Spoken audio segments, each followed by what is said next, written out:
आरिफ हमीद भट्टी साहब, ये तो अंदलीब अब्बास साहिबा ने अपनी 3 बड़ी कंट्रीब्यूशन जो हुकूमत की हैं, अचीवमेंट्स हैं, वो गिनवाई कि मईशत को सहारा दिया, पेंडेमिक को ठीक मैनेजमेंट किया, बहुत बड़ा बेल आउट पैकेज लाया और किसानों की सूरत हाल के लिए हुकूमत ने बहुत कुछ किया। 3 बड़ी कमजोरियां, नाकामियां आपको क्या नजर आई इस हुकूमत की गुज़िश्ता 3 बरस की? बिस्मिल्लाहिर्रहमानिर्रहीम। एक तो डॉक्टर साहब मुझे लगता है कि मैं पाकिस्तान में रह ही नहीं रहा। अंदलीब साहिबा ने जो फरमाया है, इनका सोशल मीडिया बड़ा खौफनाक है और उसके पंजे बड़े जहरीले हैं। मैं वैसे ही डरता हूँ। मैं सिर्फ एक गुजारिश करता हूँ, अगर मोहतरमा अंदलीब अब्बास साहिबा अपना मंशूर पढ़ ले, अपना मंशूर जो PTI का है, डॉक्टर मोई साहब का नहीं, मेरा नहीं, अगर उसमें से 10% अमल किए, ये हुकूमत कामयाब है, 3 साल बेहतरीन।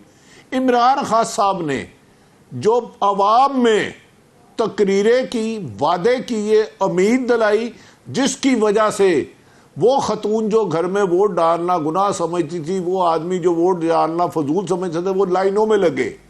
अगर उनमें से सिर्फ 5% भी पूरे किए हैं तो मैं तारीफ करने पर मजबूर हो जाऊंगा। ये लफ्जों के गोरख धंधे, ये GDP, ये LMC, ये फलां, वो वादे क्या थे? सिर्फ ये बता दे, वो बड़े बड़े वादे क्या थे?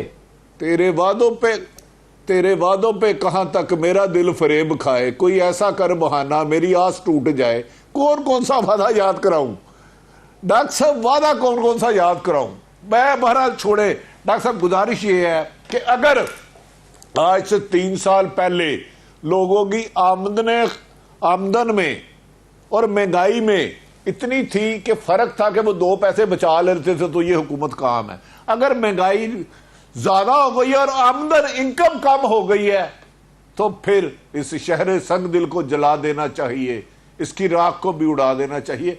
एक इमरान खान साहब कहते थे, जो हमें यकीन था, ऑनेस्ट है, आज भी हैं, आज भी उनके एक वफाकी वजीर का खैर पीपल्स पार्टी से राब्ता हुआ है, वो तो खैर बातें होती रहती हैं।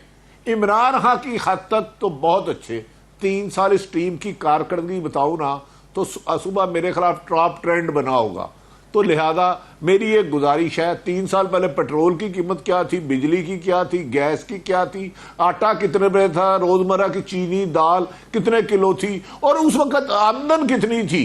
जिस मुल्क में 70% लोगों की आमदन 20,000 से कम हो, उनके 4 बच्चे अगर खुशहाल रहते हैं, तालीम भी ले रहे हैं, सेहत की सहूलतें भी ले रहे हैं, तो वेल डन गवर्नमेंट। और सबसे मुझे जो दुख हुआ है कि इमरान खान साहब को मैं बरतानिया दौर का जानता हूं, यार ये गवर्नर्स बेहतर नहीं कर सके। आज भी कहते हैं जिनकी रिपोर्ट खराब हो, और रजिस्टर्ड करप्ट अफसर आपने रखे जिनके बारे में आपके इदारों ने लिखा है ये ह्यूमन स्मगलिंग में मुलव्वस है।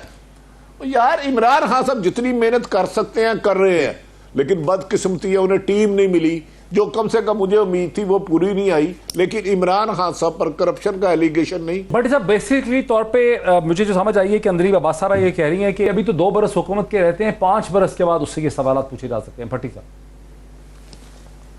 अच्छा, अल्लाह करे कि 2 बरस में ये वो कर दें जो इन्होंने वादा किया है, मेरी ख्वाहिश कोई भी नहीं है। अब मैं आ जाता हूँ, अंदलीब अब्बास साहब ने बड़ा अच्छा कंपैरिजन किया, मैं समझता हूँ कि बड़ी सीजन्ड पॉलिटिशियन है।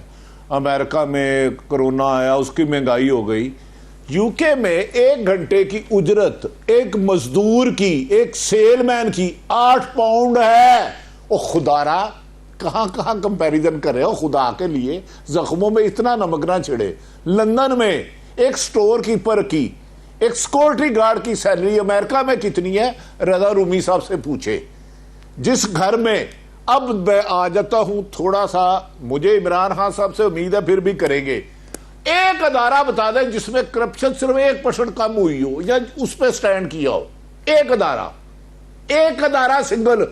मैं आपको बींगे लाहौर की मेरी पैदाइश है, कुछ लोग कहते हैं मैं लाहौर को बड़ा जानता हूं। वो 50 करोड़ के जहाज में आए, 3 करोड़ की गाड़ी में बैठे। मैं पिछले 1 महीने से अगर मोइन यूसुफ साहब आए तो उन्हें महमूद बूटी, यूहानाबाद, धर्मपुरा, शादरा टाउन हो के आए। खुदा की कसम 70% लोगों के घर एक वक्त का खाना नहीं है मोहतरम।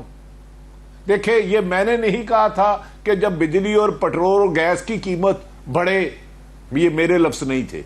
ये मैंने नहीं कहा था 2 नहीं 1 कानून होगा। ये मैंने कभी भी नहीं कहा था کہ مدینے کی ریاست میں نا انصافی اور ظلم نہیں ہوگا.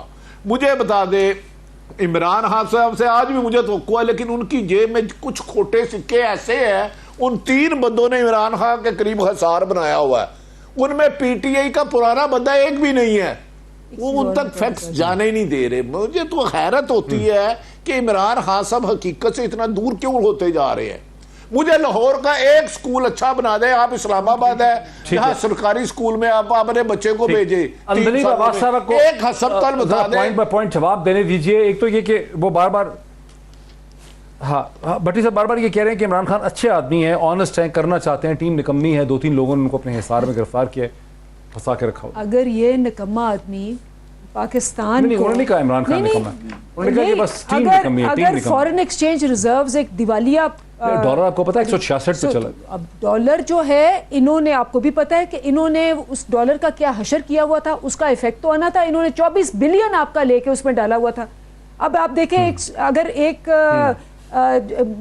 اچھا لیکن آج میں دیکھا 166 رکے گا کہاں؟ ہمیں تو کہا تھا 152 پہ آ گیا، ہم اتنے خوش تھے. کہاں جا کے رکے گا ڈالر؟ وہ obviously مارکیٹ فورسز ہیں. جب آپ کی ایکسپورٹس بڑھتی جائیں گی وہ کم ہوتا جائے گا.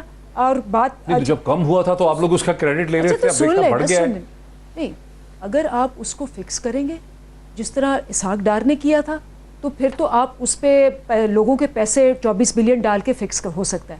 لیکن اگر آپ اس کو مارکیٹ فورسز پہ چڑھیں گے وہ اوپر بھی جائے گا، وہ نیچے بھی آئے گا، وہ اوپر بھی جائے گا، نیچے. ساری دنیا میں ہوتا ہے اس وقت. دیکھ لیں کیا حال ہے باقی کرنسیز کا بھی. ڈالر اوپر جاتا ہے ویسے ویسے عام آدمی کے لیے مہنگائی بڑھ جاتی ہے. اسی طرح ساری دنیا میں ہوتا ہے. اب یہ بات کر رہے ہیں، مجھے یہ بتائیں پیٹرول کی پرائس چاہے $8 آپ کما رہے ہو یا ₹8 کما رہے ہو، پیٹرول کی پرائس تو دنیا میں ایک جیسی ہے. ہم بھی اتنے کا پیٹرول لیتے ہیں، باقی دنیا بھی اتنا کا پیٹرول لیتی ہے. اس میں تو کوئی فرق نہیں ہے. دوسری بات آپ یہ کہہ رہے ہیں یہ وہ ریمیٹنسز ہیں 29 بلین ہوئی، ان کے زمانے میں 19 بلین تھی. ٹیکسٹائل ایکسپورٹس بیڑا غرق کر دیا پی ایم ایل این نے. ہم نے دیوالیہ ایکسپورٹس کو اوپر کیا. اس کے بعد آپ کا ٹیکس ریونیو 1000 بلین بڑھا. 1000 بلین بڑھا. یہ ٹھیک کہہ رہے ہیں، ٹیکس ریفارم نہیں کر سکے. یہ ٹھیک نہیں. چھٹا ایف بی آر، وہ جب رضا رنگمی نے کہا چھٹا لے آئے آپ مجھے بولنے نہیں دیں گے تو پھر میں کیا کروں. ٹیکس ریفارمز کی بات اور اکاؤنٹیبلٹی کی بات کریں، بالکل ٹھیک کہہ رہے ہیں کہ ریفارمز آر پینفل اور چینج تو ہوتا ہی پینفل ہے. آپ اپنے بچے کو چینج کرتے ہوئے آپ کو سال لگ جاتے ہیں. ایک بچے کو آپ کہہ رہے ہیں ایک سسٹم جو 72 سال سے. آپ عمران خان کو مانتے ہیں آنسٹ لیڈر ہے، عمران خان کو مانتے ہیں کہ اس نے یہ ساری چیزیں کی ہیں کورونا میں، ساری دنیا نہیں کر سکی، کوئی امریکی نہیں کر سکا، کوئی یو کے والا نہیں کر سکا. مجھے بتائیں آج اشرف غنی افغانستان پہ کیا کہہ رہے ہیں؟ وہ کہہ رہے ہیں کرپٹ آدمی تھا، اس نے سارا پیسہ اپنے سے لگایا، باہر لے گیا اب ہیلی کاپٹر میں پیسے لے کے. نواز شریف کا بھی وہی کہہ رہے ہیں، کمپیریزن کر رہے ہیں. نواز شریف نے سارا پیسہ لیا اور باہر بیٹھ گیا. تو عمران خان آنسٹ ہے، عمران خان اکاؤنٹیبلٹی کرے گا.